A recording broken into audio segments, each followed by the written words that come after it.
Dufferin-Caledon. Well, thank you, Madam Speaker. Last week, I had the opportunity to ask a question to the Minister on rural broadband. And I asked specifically not to give an answer about who installed more or invested more money in broadband, whether it was this government, former Prime Minister Harper, or Sir John A. Macdonald. And the minister proceeded to tell me that they've invested more money than, former Prime Minister Stephen Harper did, and didn't give an answer to the question. So, Madam Speaker, what I did is I put this out to my constituents. Was this an answer that they feel addressed their issues and their concerns? And the result is, unsurprisingly, a resounding no. Residents in my riding are fed up with the lack of affordable and reliable internet, and they got back to me in droves. And, Madam Speaker, I'm going to bring in a couple of these comments. So I got a comment from Jim, who said, "We use Rogers Rocket Hub, and as now with COVID, I work from home, and my daughter has come to live with us from the city. Our monthly bills have topped $700 a month. It's completely unacceptable." Marion writes that we also have a Rogers Hub. It gobbles up the data, and at this point, we actually had a bill of $400 in 1 month. This is when our grandchildren came to stay with us, and they were trying to do schoolwork from home. Leanne writes that she chose to send her children back to school because she knew they didn't have reliable internet at home that would be affordable. So, her concern is, I've sent my children back to school where they could be exposed to COVID because we don't have reliable internet at home, and the cost is astronomical. Charles talks about how, for years, he contended with a $300 monthly bill, and why can't this government invest to fix this? He has children in Ottawa. They pay less than 1/3 of that price and get high-speed internet. Now, Lai writes in my riding, and she says in her email, pardon my language, so I'm going to pardon her language as I read this. Internet in Mansfield sucks. I can't get any providers that give me more than 5 MPS or sometimes 6 MPS per second with a DSL connection. Are we living in the Stone Age in Mansfield? Madam Speaker, this is what's going on in my riding every single day. The internet is unreliable, it's unaffordable. And my constituents are tired of glib answers like, well, we invested more than the previous government did, and hey, wait, maybe something exciting is coming down the pipe. They need answers now.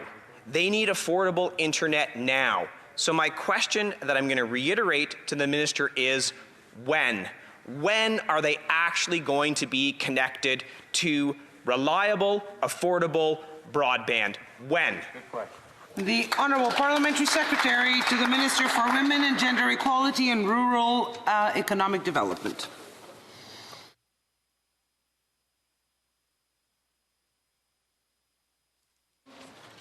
You are on mute. Thank you, Madam Speaker. I'm very happy to respond to the Honourable Member for Dufferin-Caledon about the need for Canadians in rural communities to have access to reliable and affordable telecommunication services.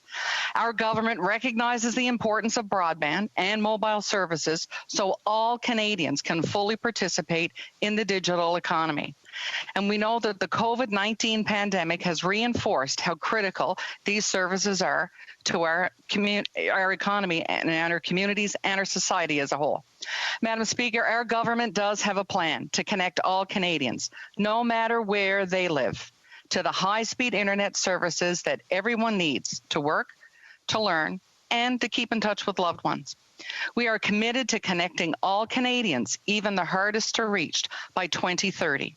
Through several coordinated initiatives, we've made billions of dollars available, and we are already seeing progress. Under the Connect to Innovate program, the government is investing over $585 million to improve high-speed internet. Partners in the private sector, the provinces, and the territories have proved significant co-funding. They provided significant co-funding, and the investments total more than $1.2 billion. Connect to Innovate is delivering real results, Madam Speaker. We anticipate bringing improved internet connectivity to over 975 communities. 190 of these communities are Indigenous communities. This will improve access for approximately 100,000 households and 1,200 anchor institutions, such as schools, libraries, and medical facilities, again, across the country from coast to coast to coast. The Canadian Radio, Television and Telecommunications Commission, the CRTC, is also taking action to expand internet and cell access through its $750 million fund. The first 5 projects announced under the CRT's fund will connect over 10,000 households in 51 communities, and the significant majority of these are, again, Indigenous communities. Madam Speaker, building on these efforts in Budget 2019, the government announced historic investments of $1.7 billion in broadband, our country's single largest investment to advance the goals. As indicated in the recent 2020 speech from the throne, the government will accelerate the connectivity timelines and ambitions of the Universal Broadband Fund to ensure that all Canadians have access to high-speed internet.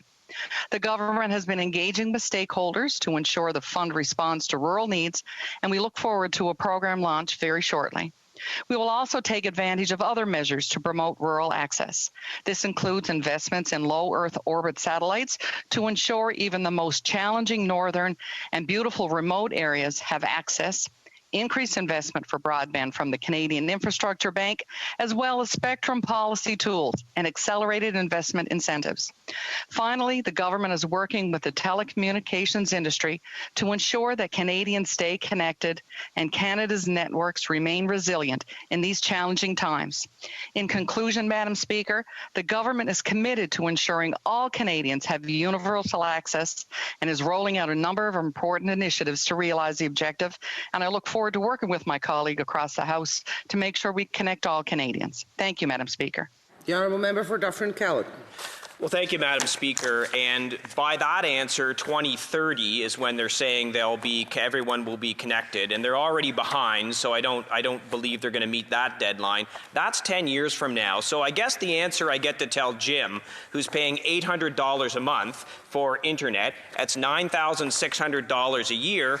10 years from now, because it's 2020, it's only going to cost him another $96,000 to continue with his slow, unaffordable internet. So I got a partial answer, 2030, great. That's awful for my constituents. But there was no answer on affordability. What's going to happen with affordability? Please tell me that I don't have to tell Jim he's going to pay $96,000 for his internet over the next 10 years while this government does nothing.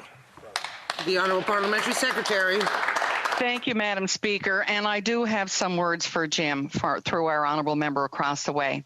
Just this September, the member opposite's own community benefited from our investments through the Southwestern Integrated Fibre Technology Project.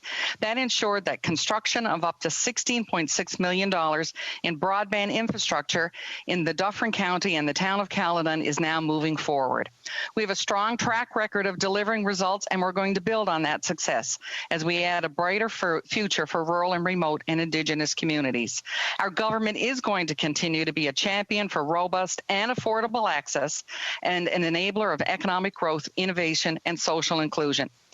Madam Speaker, I'm from a really rural riding, and I understand the importance of connectivity, and I'm proud to be part of a government that does have a plan to connect all Canadians.